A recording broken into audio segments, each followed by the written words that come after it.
Hey everyone, it's Bumper here, back today with a new video. Okay, back with a new unboxing today from Second Sight. Very excited, but it came a week late, so I'm ready to pop. It follows.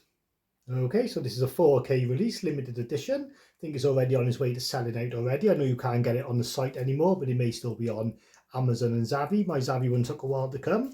But anyway, it's here now, so we won't moan. It follows then the synopsis: a young woman is followed by a terrifying supernatural force after a sexual encounter with a boyfriend. That's all it gives you then on the synopsis. So if you've never seen this film, then you'd go into it with a lot of mystery around it. I've seen it a few times, so I know the score, but yeah, really good film. So there's all your extras there, Second Sight, so you know you get all the business. And it's got Dolby Vision, Dolby Atmos, all the whistles and bells. So yeah, let's tuck into him. So I didn't really like It Follows the first time I seen it. I think it was too overhyped. There were a lot of films that come out around this era that for some reason movie fans, they just wanted to like praise them. It was like as if they'd never seen a horror film before, like The Witch, It Follows, Mandy with Nicolas Cage. They were coming out to like 100% on Rotten Tomatoes, 98% on Rotten Tomatoes. Some of them lived up to the hype for me, but yeah, It Follows didn't really the first time I watched it. In fact, I wondered what everyone was so enamoured with. But then I watched it a second time then because I had a Shudder subscription. It was on there, so I thought, oh, I may as well just check it out. How could all these people be wrong? And I liked it a little bit more. Still not amazing. And then I watched it a third time, and then I don't know, man, something stuck with me the third time. I think I left all my inhibitions at the door, and yeah, I just love it now. I think it's absolutely amazing. So it stars Maika Monroe. So she's going out with this guy. And he's basically, she don't know this, but he's just using her to get her into bed because he's got this, well, I don't know if you want to call it a sexual disease or a possession, but yeah, basically in this film, you've got to have sex with someone. Like, imagine The Ring. You've got to watch the video within 7 days. You've got to show it to someone else or they're going to die. With this, you have sex with someone, catch the possession, and then you've got to have sex with someone else to pass it on. And that's the way it works. And yeah, so she gets it. And fair dues to the boy, mind you know, after he does the dirty deed, he sort of ties her to a chair, which sounds wrong, but he knew she'd run off. So he explains it all to her, like, so she's not completely devoid of what's going on, but whether she believes him or not. And then yeah, the haunting comes in, and she soon does start to believe him. So there's the image in the car. So it's a wicked start to this film. If you like your movies to have a you know, I'd call it like the X-Files effect, where they give you like something really cool before the credits come up to sort of get you into the story. So this has a wicked scene at the start with a girl who's obviously got the possession, and she ends up all spangled on a beach. Oh, it's absolutely awesome.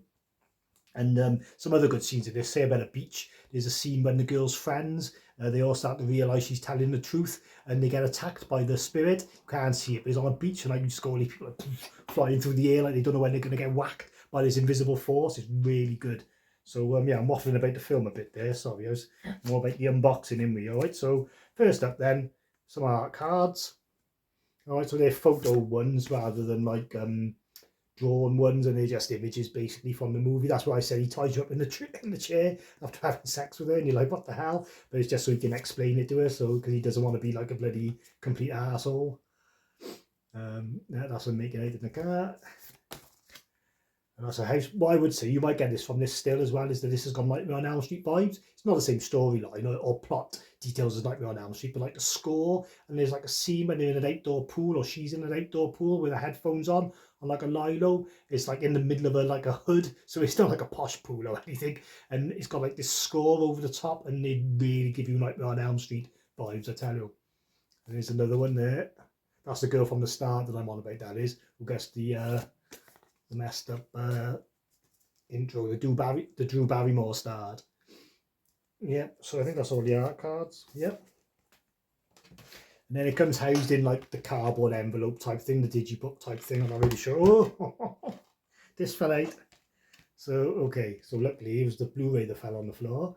Not that it would matter the way they make this these days, you're hardly going to scratch. Unless you run a knife through them, but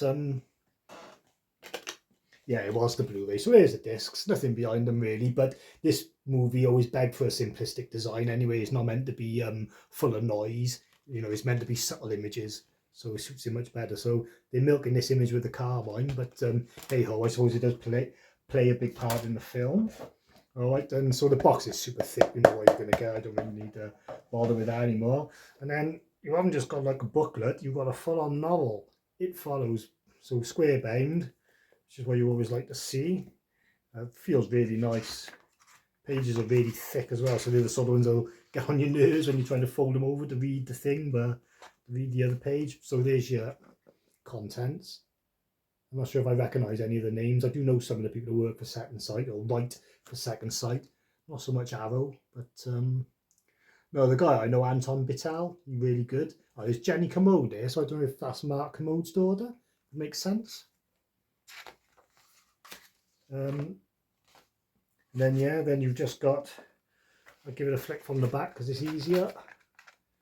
It's just all sorts in the round.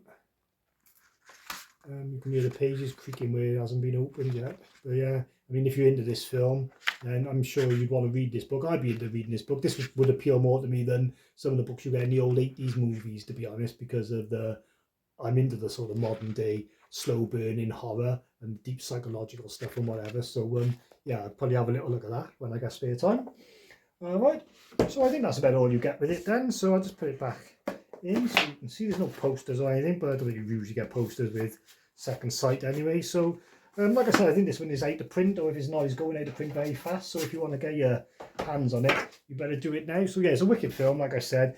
If you've never seen it and you don't like it the first time, maybe give it another chance, because I do think it is a bit of a modern day masterpiece now, actually, like a lot of the critics were saying at the time, even though it didn't sort of, it took a while to wash over me. Anyway, I've been Bumper then, enough of the waffle. That's it follows from Second Sight. I can't wait to check this bad boy out. Catch you soon. Have a nice weekend.